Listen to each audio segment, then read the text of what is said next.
So I'm not. I've been cleaning the stove like every day for the last week, and it's funny. I leave. I mean, the back of the stove has some stuff that has to be scraped off with a screwdriver, as well as there's always some new mess there. But every day I go to clean the stove, I find some grime that can be scraped out of the knob, or I find something new with it. That's the cool thing about having some time on your hands. The more times you clean your house, the more things you find. Like when I clean the stove, I wipe it down with bleach. I do the white spot, I do the black spot. But there's a lot of spots that were so greasy that the bleach wasn't cutting through it. I had to use this like a lithargic acid this time, and I've had to use like a stronger bleach solution before. And the bleach solution definitely works, but I gotta buy more lithargic acid. We're totally, almost completely out of that. And so I want to give a picture of the stove as I finish her up because the backing looks a lot better, but I'm not done yet. We have a lot more to go. That's just one thing. I've done the table. I put it back together. I'm wiping the table again. I'm already cleaning the room. I'm filling out paperwork for my health. I'm going to the doctors. I'm also going right back to work. I'm picking up a note tomorrow. Even though my GI hurts a little, it's so much better. My seizures are doing better with the seizure medication, but you only can go so far with that. Yeah, I see there's stuff hidden underneath there too. There's always hidden grime you can find. Now the inside plates of the burners are need to be pulped out and cleaned, but some of the burners stop working when you pop them out, so it's best to kind of keep those in right now. I don't want to lose my stove while our microwave is on the fritz. Plus, I'm still waiting on the paint. I'm still waiting on buying a new microwave, as well as buying a lot of other new appliances as well. I have to be able to cook my food. But I wanted to show the stove real quickly and show that it looks clean, but it can still go a lot further. It can always go further, as well as the wall has been greasy since I moved in. I spent many nights when I couldn't sleep scrubbing the wall, and it comes back every time. I'll show you scrubbing the wall what happens because it's almost unbelievable that this shit doesn't come off. And this is how they left it when we moved in. When we moved in, there was a hole in a door I've been complaining about. Our gas heater has never worked since we moved in. We have mold eating out the windows, getting me sick and causing my seizures and my neurological disorder to get worse.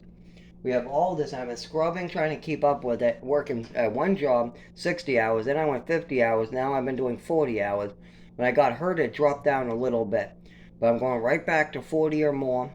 I'm going to keep doing it, then I got to come home at 9 o'clock at night, and I'm going to have to clean from 9 to 11 or 12. Then I'll have to go to sleep at 11 or 12, or try to. I'm learning how to sleep for the first time in my life. I've been spending the last 10 years learning how to sleep without drugs. I mean, as a child from age 7 all the way to 19, I mean, those meds used to make my heart race and they would scare the shit out of me the way I felt. It was awful. I used to bring it up to my doctor.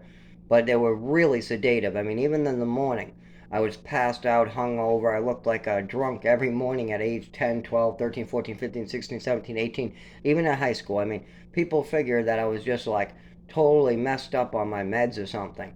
And you gotta remember, they're giving me stimulants during the day, so those kick in. I got ups and downs. Those meds have side effects like suicidal thoughts and depression.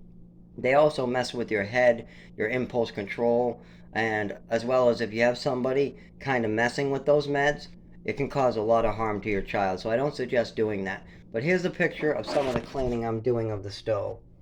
The backing of all this looks better. I gotta scrape that off. I mean, I put like 10 layers of bleach on it, still there, still there. And I'm gonna show you like some of these walls. Now, if you can see, I'm not sure if you can see that there's white marks from me in the middle of the night trying to wipe it off ever since I moved in. This solution is just regular bleach. All the lethargic acid has been wiped out because you should never mix chemicals. Never ever mix chemicals. But if you see, even with the bleach, like here's a good spot. I'll bleach that real heavy. This is strong, strong. I mean, when I breathe it in, I gotta be careful.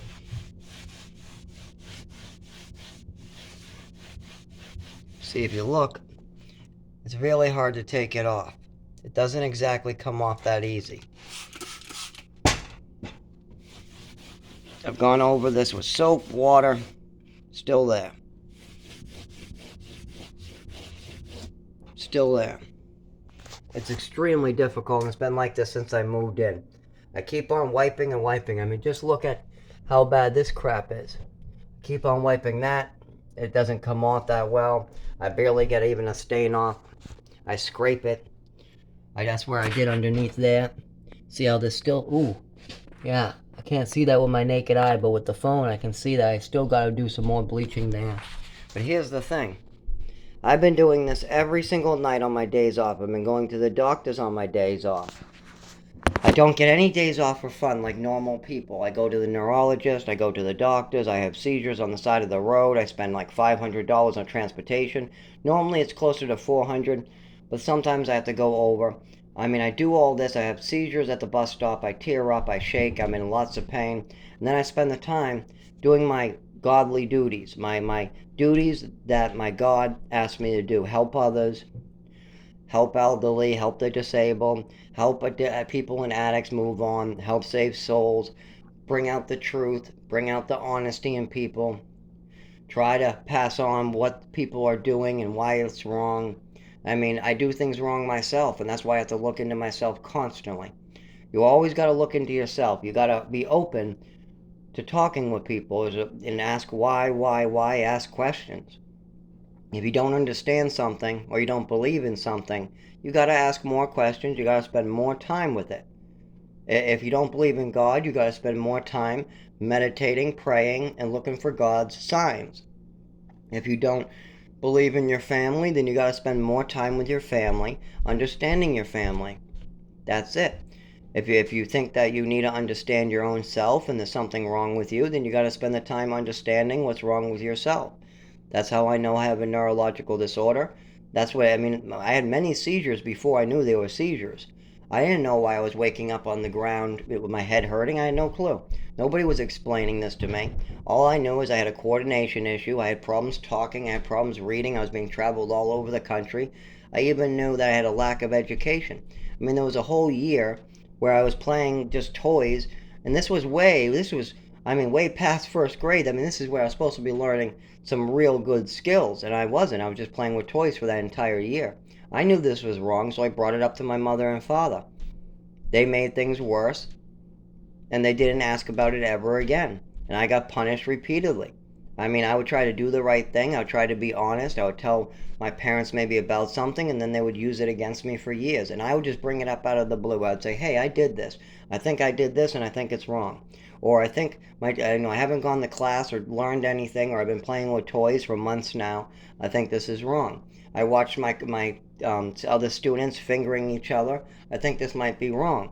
I would say that I'd come out with the honest truth, and then I'll get punished for being truthful, just like I am now. I'm telling the honest truth about my neurological disorder, what my mother was doing to me, the things that happened to me, and do I get any help with it? Do I get any love?